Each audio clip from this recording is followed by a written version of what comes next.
Enchaînons avec l'exemple suivant où il est question d'étudier la nature de la série de termes générales définie par UN est égale à ln de 2n plus moins 1 puissance n moins ln de 2n. On veut savoir si cette série est convergente. Encore une fois, on va faire référence au plan d'étude sur les séries, mais pour savoir dans quelle branche on va se placer, c'est-à-dire est-ce qu'on a une série qui est de termes constants à partir d'un certain rang, ou si on a une série dont le terme général n'est pas de signe constant à partir d'un certain rang, il va falloir déjà travailler un petit peu le terme général. Alors on va simplement réécrire UN en utilisant les propriétés de la fonction logarithme. On sait que la différence de deux logarithmes, c'est le logarithme du quotient. On récupère donc que UN est égal à ln de 1 plus moins 1 puissance n sur 2n. On peut noter au passage que la suite UN est définie à partir du rang 1, puisque 2n plus moins 1 puissance n est bien strictement positif dès que n est supérieur ou égal à 1. Donc cette égalité permet de prouver que le terme général tend bien vers 0 lorsque n tend vers l'infini. On n'est donc pas dans le cadre d'une divergence grossière. Alors pour le signe de UN, on sait qu'on peut donner un équivalent. Comme ce terme tend vers 0, UN est équivalent à moins 1 puissance n sur 2n. Et donc on est certain maintenant qu'on est dans le cadre d'une série dont le terme général n'est pas de signe constant. Je vous rappelle que si deux suites sont équivalentes, alors leurs signes sont identiques à partir d'un certain rang. L'équivalence conserve le signe à partir d'un certain rang. On n'est donc pas dans le cadre d'étude d'une série à terme positif ou de signe constant, donc l'emploi de ces critères est parfaitement impossible. Faites bien attention à ça, le critère d'équivalence, par exemple, requiert que la série soit positive à partir d'un certain rang, ce qui n'est pas du tout le cas ici.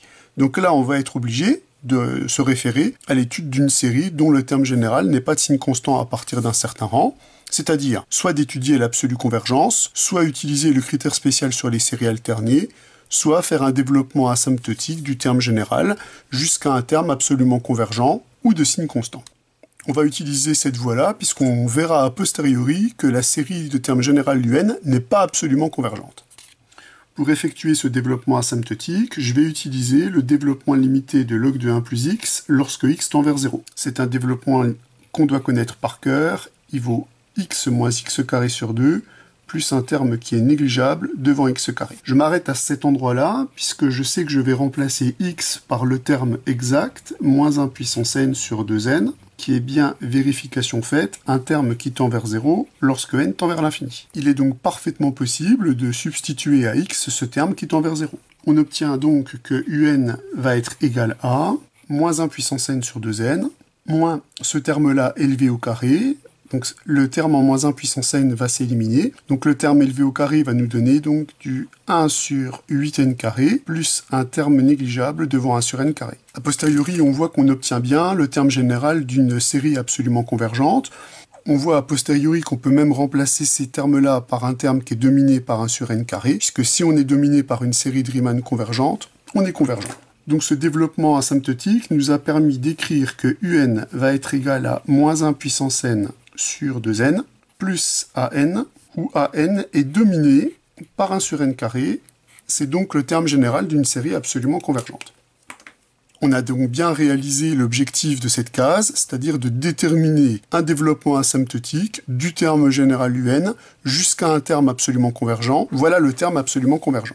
Essayons de voir maintenant comment on peut utiliser ce développement asymptotique qui a consisté à décomposer le terme général de la série en des termes généraux qui sont a priori plus simples à étudier. Commençons par étudier la nature de cette série-là. On voit ici qu'on est dans le cadre direct d'application du critère spécial sur les séries alternées. Il suffit de prendre comme suite Cn la suite 1 sur 2 puissance n.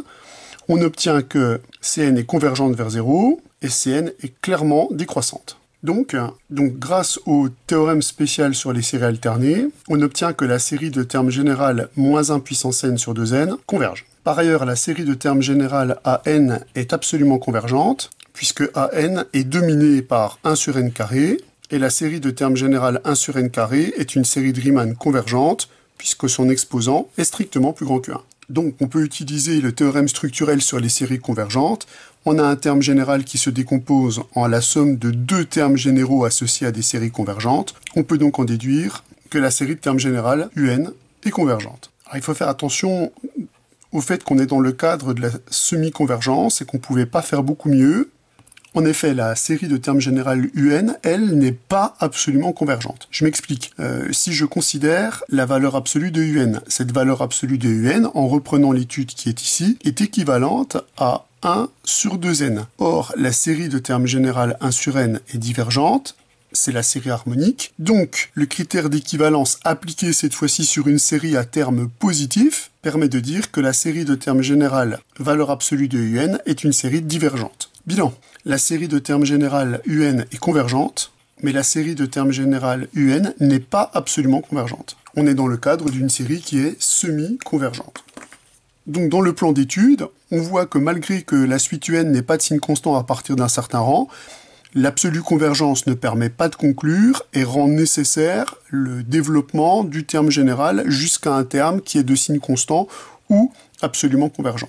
Ce qui nous a permis de décomposer le terme général en termes généraux plus simples à étudier, dont l'un est absolument convergent et l'autre fait référence au critère spécial sur les séries alternées. Donc ce développement asymptotique est une étape très importante dans l'étude des séries numériques qui consiste à décomposer le terme général en termes généraux de séries plus simples à étudier.